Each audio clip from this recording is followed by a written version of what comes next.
Well, welcome everybody. Dr. Ron Oberstein here, president of Life West, and welcome to another edition of our Life West Leadership Line. Today, I have a very good friend of mine, a Canadian from north of the border. I've got Dr. David Fletcher. Welcome, David. Well, Ron, it's always wonderful to be welcomed by you. He means that. He really does. Let me tell you about David, a little bit about David, and then we're going to jump into it. David Fletcher has had an amazing career. He literally jumped into college, undergraduate college, when he was 16 years old. I would love to, one of those people that later in life, when he's about to check out, I want to take his brain and put it into like a bubble and kind of see how this thing operates, because he's so brilliant, so passionate, and so right brain, left brain. I mean, everything together that you don't find in many people. He's a CMCC grad. Graduated in 1980. That means he's been in the press for 41 years. When he first got out of school, he went to Alberta and practiced in the farm country of Alberta for 6 years. And then he headed to the big city, right, Dave? Went to Toronto and started a practice there. And then about 11 years ago, he decided that he wanted to get more into technology. He purchased the Chiropractic Leadership Alliance, CLA. They make the substation, surface EMG and thermography and things like that. They also do heart rate variability and just a really, really cool piece of equipment. And then from there, he continued to practice until 4 years ago when he retired. And now he's just strictly traveling and promoting CLA and teaching science all over the world, pre-COVID. And I just saw him recently in Coeur d'Alene, Idaho, and it was great to connect there. So he's just doing a massive amount of things for our profession and up-leveling us on a really cool way. So David, welcome to the Life West Leadership Line. I hope I introduced you correctly and got everything in there. I could probably go on and on, but thank you for being here. No, it's wonderful to be here. And thank you. You nailed it. And it's so interesting to look back as somebody talks about you. It's kind of like, whoa, that was interesting. I did that. Yeah. It was like, wow, I've been there that long. But it's been a great journey. And I, without greasing each other's wheels, it's been wonderful in this journey to meet the right people and to resonate with what matters to me, I suppose, but matters to us as chiropractors. And I've led this celebrated life. I learned to ask very early on if I could participate. And I think that's one of the great lessons I had. And so I kind of forced myself into getting to know people that mattered within the profession. And it was that confidence that I got that I was able to take into my relationship with my patients. And that's kind of transitioned right through my academic side of things, but also the business side, which is CLA as it is now. And Ron, I have to tell you, it's just an exciting journey. And if there's a takeaway from listening to, somebody who's walked a lot of paths, chiropractic is the coolest thing on earth. It is, man. Listen, we're beyond. I graduated in 81. You graduated in 80. You're 41. I'm in my 40th anniversary right now, right? In fact, in October, I'll be joining my 41st year. And man, I don't know, people consider us old dogs. I certainly don't feel old. I don't. But we're just as excited today as we were 40 and 41 years ago, right? Oh my goodness, and it's been, chiropractic itself never changed, but the profession went through and has gone through a number of different iterations.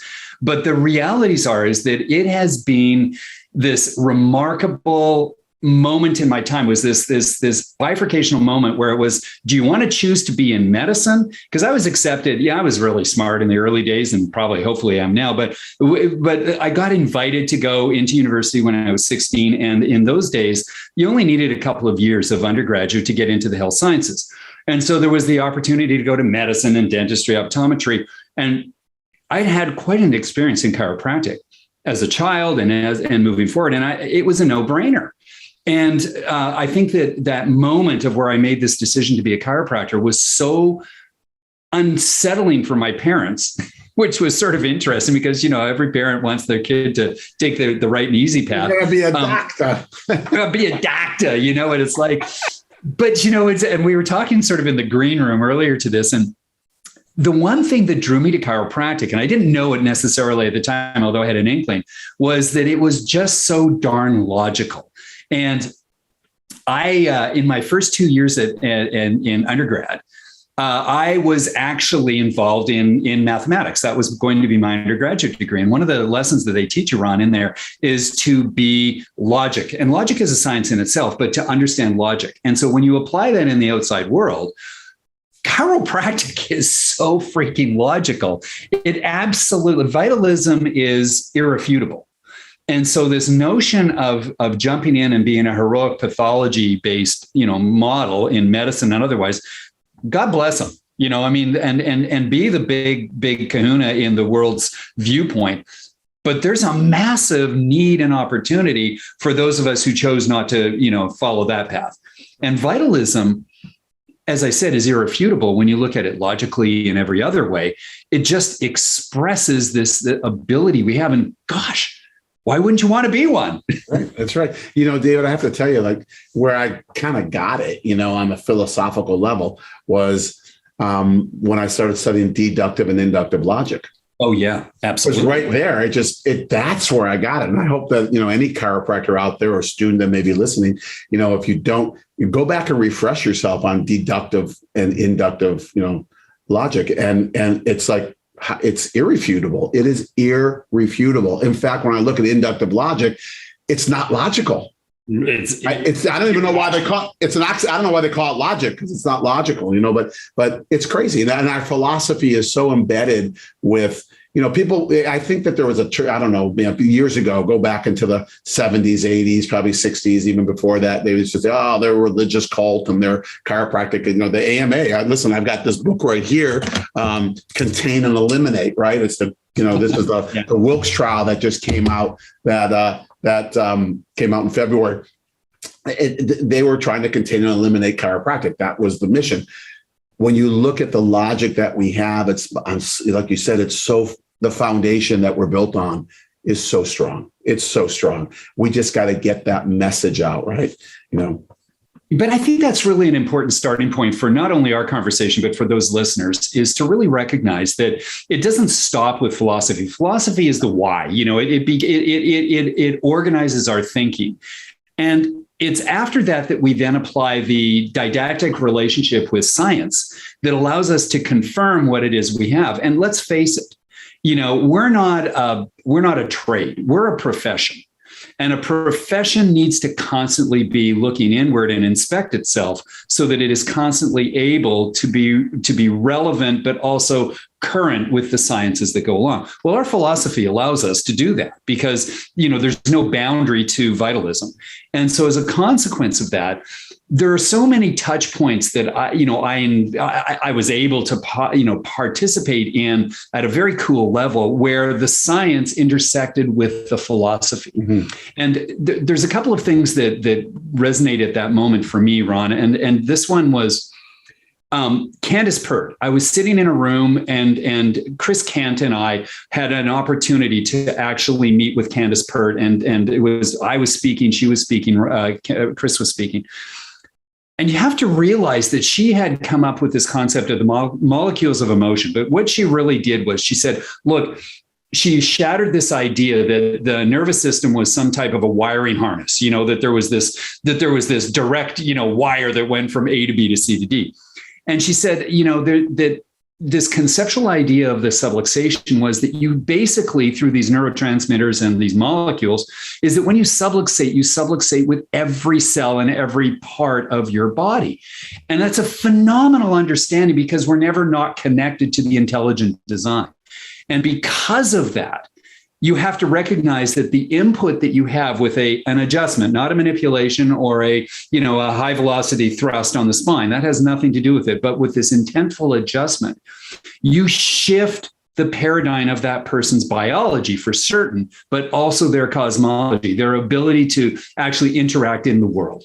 Sure. And the sciences now are able to measure that. And that's kind of been the coolest thing for me, is that the technologies that we, that I play with and that I work with interact with looking at these different patterns of communication, this modeling of where that obstructive or interference pattern is distracting from this expression of the perfection that we are. Yeah. And, Joe Dispenza's doing work around that also. Oh my gosh. A ton of people doing it. And it's so cool because it really is. It's showing we've gone from that, hard bone on soft nerve kind of a model, which was correct back in the 30s. It's very much 40s, correct. Yeah. Into this, who we are, the expression, right, of who we are. And when we're not neurologically sound, we will not express ourselves to the optimal level that we could. And I think that leads us into the first thing I want to kind of touch on with you. We've already touched on number one, obviously, but it kind of talks to me about the untapped greatness within chiropractic. Oh, if people, meaning us as leaders and as educators and as influencers, if we can just keep it simple, simplicity on the far side of complexity is where we should reside. But if we can keep it really simple and keep people focused on the ability to function through the nervous system as the priority within chiropractic, we're going to win every time. We're going to win every time. Because this functionality that associates with improvements and expression of innate and expression of potential has to drive through the nervous system. So the validity of understanding this idea of neuroplasticity, which Pert was just sort of touching on, and this notion that we have, the physics principles of coherence are what are the most relevant thing that we can talk about. Chiropractic used the term ease in the early days, but the model is really very defensible under the principles of coherence of complex systems. And Ron, when we get a chance to give an adjustment and to do this is the greatness part. Man, you just have to stand back. I mean, it's not relying on philosophy. It's bringing in the physics of the most current model and neuroplasticity. You deliver an adjustment. And I'm passionate about making sure that we don't dance on the secondaries and find the primaries. Right. Because when you do that, our scans clean up like you've never seen before. Like it's bizarre. And it's unbelievable that this greatness, it's good that we meet everybody. But if we were able to just encourage each and every of our students and of our colleagues and everything else to expect greatness, not be surprised by it, that would be amazing. Yeah. And you know what? I mean, I think that's that takes us back. You talked about, the science, right? And philosophy drives the science. Right. And science drives the philosophy. I mean, they are together. I mean, they are together. You can't take one out of the other, right? Always in science, it was always about what's your why, what's your premise before you do a scientific research project. What's the premise? What's the question you're asking, right? And which is our why, right? It's so incredible to be able to witness and to be able to that. And when you go back in the early days, right? Let's go back to, Herbert Ross Reaver and people in those days, right? Where they were getting just these crazy, crazy results. Sylvia Ashworth, I have a picture that I show our first quarter that was Sylvia Ashworth, who was Carl Cleveland's great grandmother, along the lineage, could be great. And behind her are pictures of jars of tumors that sloughed off during chiropractic care. That's what they were expecting. I mean, they weren't taking, it was very clear. They weren't treating cancer. They weren't treating tumors. They weren't treating anything. They were just working with that intelligence within the body and allowing that body to do what it had to do. And if they taught, and this is almost a direct quote from Herbert Ross Reaver, if I taught my patients well enough, they'd come back. And they get the results. I just had to teach them why they're coming back, because they weren't treating anything. They were just working with this magnificence within the greatness. Yeah. And it's so many, I mean, that just spawns so many great memories and great ideas. Is that, there was this question that was posed to me. They said, what would you rather have, an informed patient or an inspired patient? Mm-hmm. And I said, well, I don't think you can separate knowledge is so exciting. Exactly. That the experience of being adjusted has to have a rational information model behind it. And that's why if we give our clinicians and our practitioners the opportunity to feel so powerful with the testing that they're doing, that keeps them on point for measuring the subluxation and measuring the outcomes of that person's, and this goes to a Fred Barges, the ability to interpret and adapt to yourself in your environment, then you just have to stand back and allow principle 6 to play itself out, which is that there is no process that does not take time. Just be patient. And that's really tough in today's world. Like I think it's even harder than 40 years ago to talk about the patience that it takes to heal. Because it's a very dynamic world. I mean, we live in very fast, like this, right? Computers, cell phones. David, but you touched on something before, because, Anatofsky talked about it, when we talked about coherence, and you mentioned that word, it leads us to salutogenesis, and when you look at salutogenesis, the basis of salutogenesis is coherence, right? And when people start understanding what coherence is, they understand, then you can better understand that salutogenic model, which is scientifically proven through coherence, right? It's incredible. I mean, when you talk about the genesis of health, or the birth of health, or the growth of health as compared to pathogenesis, which is, the birth or the genesis of disease, right? The creation of disease, and that's the different paradigms when we talk about the logic, right? That's the different paradigms that we have. Like when you embrace salutogenesis, it's the black and white principle of, the contrast to that is pathogenesis. And in Antonovsky's, conversations and what he wrote, he took it one step further to allow us as chiropractors to embrace it. He said it's a stress resourced entity. Yeah.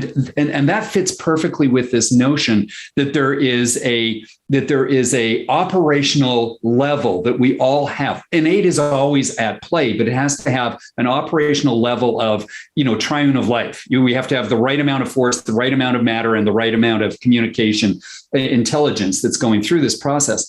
And we need an amount, and that's stress resource. And when we have exogenous stresses, thoughts, traumas, and toxins, or however you want to talk about it in 2021, that is almost like a draining of your resources. So you can't be in a salutogenic model simply by wishing yourself forward. Right. Salutogenesis, but this is the coolest part that I love about that whole model of salutogenesis, is that you can jump in anywhere. Meaning that it's not like you have to earn the right to get there. Right. And the second part is that you're rewarded so freaking handsomely by just doing anything, because anything that improves it, however, you got to have a foundation that's based upon intact communication within the body. Yeah. And when you talk about that, you talk about salutogenesis, it's also that point, the touch points are always going to be around what are we doing for ourselves. And I love what you said, that you jump in wherever you want to, it's like, it doesn't matter. David, one of the things that I spoke to a group of students yesterday about, and I spoke to some of my administrators about, my biggest concern just around the whole COVID issue is not about COVID as much as it's about what are we going to be like when we step out. Right now, we are functioning at this high sympathetic level, right? And a lot of us adapt. It's kind of like you put a wedding on for your daughter and you're go. And after that wedding's over, it's going like, oh man, you just crash, right? Because that's what happens, right? Same thing as you're going through the playoffs, right? You finally, win the championship, then you got to ride the high and then you crash. What are we doing right now to our nervous systems, and what can we be doing right now to combat that falling off the cliff, because we are truly working at such a high stress level sympathetically right now, right? Yeah, and I think that one of the tools that came out of it, real quick story here, is that I was teaching in Belgium. I think it was Antwerp or something like that, and and one of the co-speakers was Yuri Gidron. I don't know if you've met Yuri, but Yuri interestingly is from Tel Aviv and studied in the same faculty as Antonovsky. And so he had published a number, he was a coherence freak.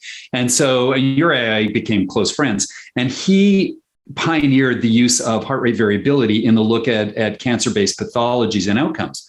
So he and I opened up this whole conversation. But interestingly about COVID, and I was going to present this at ChiroFest, but there are two papers that have come out non-chiropractically that look at progressions within HRV affiliated with exactly what you're talking about, which is exhaustion and letdown and otherwise. And there is no doubt that the markers all indicate that living in the sympathetic dominant state of fear and aggressive societies and everything else that's going on and modeling that's going on is massively impacting the human being in terms of their adaptability. And so they are incoherent right now. Yeah, absolutely. And for our doctors who are listening right now, understand not only for David, myself, and yourself, that we are part of that model right now, right? We are living, in this incoherence.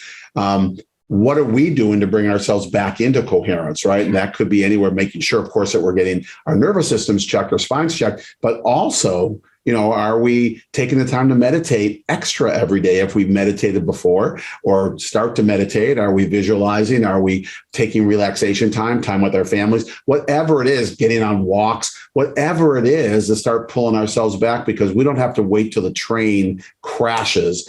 That's that illogical model, right? That we don't want to follow when we know better, David. I mean, we do know better. But the question I have for you, David, is this: I would love to be able to see. I know you've got technology all over the world. You've got people doing SEMG scans and heart rate variability and thermography all over the world. I think it'd be fascinating. I'm not asking you to do this, but I think it could border on the impossible. But I would love to see those scans all come together for over the 18 or 19 months or whatever we've been doing with this thing called COVID-19, and look at those scans as a general against scans from before, just where people are living, right, in the space, and see if they're actually showing hypersensitivity. Your face is telling me you're already doing it. I don't know if you are. Well, yes, we are. I mean, here's the thing. In those probably 5 years ago, I made a decision at the CLA level that there was this grand opportunity of using this massive amount of data. So we moved to a cloud-based function so that we could collect every one of those points from, Zimbabwe over to, San Francisco. And the realities is that we hold right now the largest tranche of subluxation-centered vitalistic modeling, because we meet people who are non-adjusted, we put them on progressive care modeling, we track them, and then we have outcomes that are spaced all the way along. And, just to sort of give you an idea of what the scope of that model is, and I'm not talking about individual scans, because we typically do 3 scans per whatever, so there's massive data points. We're right now managing about 4.5 to 6 million scans on an average basis, exams. So triple that by scans. So we're looking at about 20 million data sets that we can build into this. And this is larger than the Framingham studies that they ever had. We're looking at heart disease and otherwise. So it's not like we're wide open. I built this so that institutions like LifeWest have the opportunity within intact research facilities to look at this and use data scientists to scrape the data, because this is what is going to move chiropractic ahead. Well, I do want to talk to you about that, because, I've got faculty who do scholarly research, and this could be a phenomenal program for them to be able to, do their research. No question. This is yours to use. I didn't keep it. I didn't keep it so that I could say I own it. I want the world to see this stuff. I love it. We will talk more about that off camera. Absolutely. The thing I want to kind of lead into a direction of, because everything we've been talking about around chiropractic, especially before when we were talking about, just the just watching the body heal in a philosophical and scientific level, it really comes down to certainty. A lot of this is, with the practitioner side, knowing that they know that they can actually step away and just watch, right? Without having to try and get in to do, right? Because we're so programmed as human beings to what more can I do? And what more can I do? And how can I assist? And how can I assist? Instead, out of a good place, out of a good space, right? A heart space. The certainty is just key. And that scientific certainty is what we're talking about. How do you see that? Yeah, I think we've already touched on it. In the pre-roll to this, Ron, you brought up this great idea or great remembering that, when Stevenson codified the 33 principles, they were based upon, setting up a construct so that we could become certain with what it was through the science and the philosophy blending together.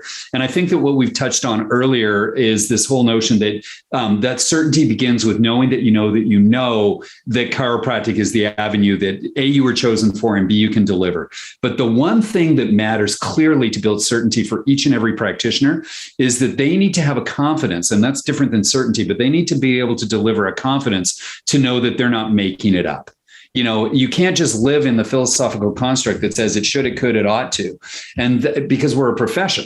And as a result of that, there's objective findings that matter. Now, if we have a philosophy that isn't about the basis of, limited to the structure of pathology, and you don't have to just live off of orthoneuro tests. You then can bring more advanced technologies in, like X-ray if we're looking for the subluxation, like scanning if we're looking for the subluxation, like understanding Porges' work that associates with the power of looking at socialization as it relates to the subluxation. We'll call it subluxation. Here's the reality: certainty is a decision you make. You make the decision that you are worthy to be certain. Yeah. And I don't know how people express that. I know I expressed it when I was giving a care plan. There were two things other mentors told me, Ron, and it was this: is be confident to say, I don't know, but what I do know is. Yeah. Okay. When somebody would say to me, how long is it going to take for this pain to go away? Or how long will it take for that subluxation to clear? I would confidently and with certainty say, I don't know. But what I do know is that you have an inborn intelligence that never gives up on you. And if we can release those rivulets of intelligence, you will always win every battle. And that's what I knew for certain. Yeah. And it was in those confidence moments where they would then bring their families, and they would then bring their generational families into our world. And that's a certainty that I felt very comfortable to share. And it's so true because, and the other thing too is confidence breeds competence. Oh, absolutely. And competence breeds confidence. So, we always tell our students, and one thing we're doing here, all the service trips we're doing to India, Tonga. The reason we're doing these is to get our students out so that we can up level their competence and their confidence. If you got somebody who is confident way up here, but their confidence is way down there, it's a recipe for disaster. Yeah. Not having the competence, right? So, yeah. and yet we find that we have people who are overly competent, but they don't know it yet. That's okay. We just got to get them up and have it go. And that's what technology does. Technology gives you that opportunity to see your competence, right? To be able to see that, and that increases your confidence. And that's really, it's such an important thing in everything we do, right? And I love what you said. It's not just the philosophy behind it. I'm just going to do this, and boom, hit them with it. BJ said you can get them all by hit them in the ass with a shovel, right? And they'll get well. That's just because of the inborn intelligence of the body taking that force and utilizing it. It's not how you hit the shovel.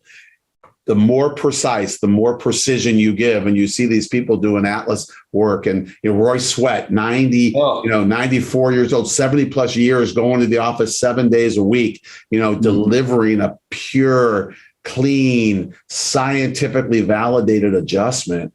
I'll tell you what, our world should be lined up for what we have, right? I've never validated this, but I know I read it somewhere in one of the green books. But BJ would set up his clinical delivery system at 16 on the 15. And so he would be giving 16 adjustments in 15 minutes. And as a result of that, he was perfectly set up to do it all. And it was the HIO principle that you could just deliver that with that level of certainty. And, I know that the world is very different from that now, but when you are certain of the outcome, and this is something I coined and I deliver, is that when you are certain of the outcome, you can afford to wait without anxiety. Yeah. And that has been my credo of care planning for always. And, the other thing to share, and I think, Ron, you and I could share this from experience, is that it's not all unicorns and roses out there. Just because you talk chiropractic doesn't mean that the person embraces it when they walk out of your office. They go and subluxate themselves in their consistent lifestyle modeling and everything else, even though you have given the best intention. Now, our adjustments are more powerful than their decision to hurt themselves most times. And so we win, but it's slow and progressive.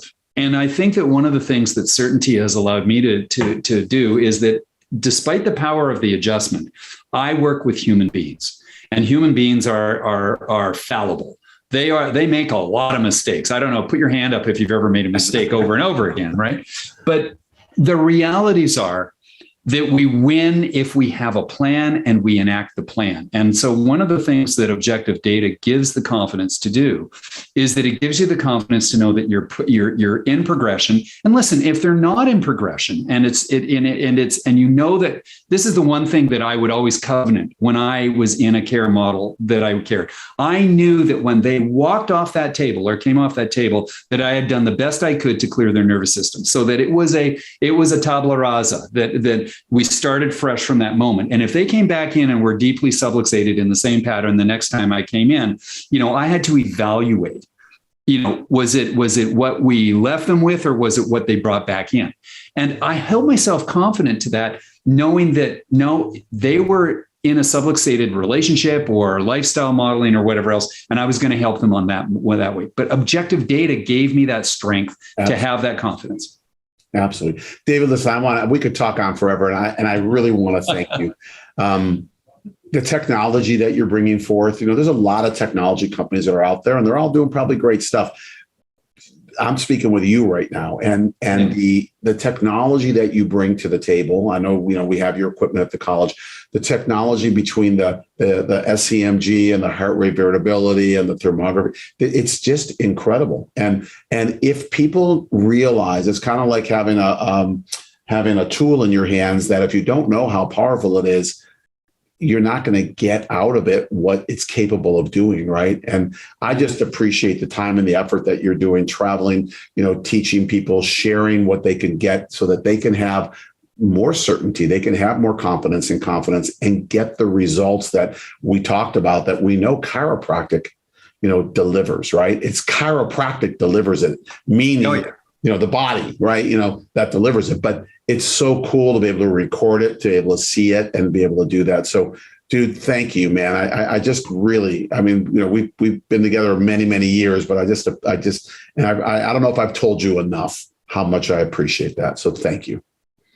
Well, I've always felt that, Ron, but you've also told me that. So thank you. I guess I want something. I don't know. Anyways, David, I know that. But David, and I appreciate obviously being invited to speak in this forum, but I also, can't leave this conversation without acknowledging the greatness. We use that term that you have applied in all of your abilities and brought that forward to elevate the excellence of the nurturing minds of students. So thank you from a chiropractor to you. You're welcome. You're welcome. And it is that's why I'm sitting in the seat I'm sitting in. It's not about anything else but that, but you're welcome. And now we can give the thanks to our viewers. I want to thank you for being with us with Dr. David Fletcher, CEO and owner of Chiropractic Leadership Alliance. I want to thank you for coming back week after week and being with us at our Life Leadership Lines and also our Life by Life West. We're going to continue on bringing these great people who can share just pearls of wisdom and hopefully you can get to know more about, you'll be seeing it's flashing underneath where, how to reach out to Dr. David and other guests that we have. But also thank you for your commitment. Thank you for your commitment to serving the world. Thank you for your commitment to taking chiropractic and building chiropractic so that people can understand the value and the truth behind it, and they can get them and their families under care, because it's so important. Last year, I believe that in chiropractic, we had a record year, and a record year during everyone I speak to, they're off the charts because you have something that people are looking for. It makes sense. Just keep refining what you're doing and become stronger, and keep giving, doing, loving, and serving out of your abundance, expecting nothing in return. And that's lasting purpose. And you will be uber successful in everything you do. But the biggest thing is we will change the world, but we'll change it together. So thank you for being with us, Dr. David. Again, thank you for spending the short amount of time we had today to be able to chat. And I appreciate you so much. So thanks, buddy. You're welcome. Good. Until we come back next week with another edition, I'll bid you adieu from Dr. David and I, and just keep loving and hugging those around you and making sure that you are bringing forth the best that you can possibly be in who you are. See you later.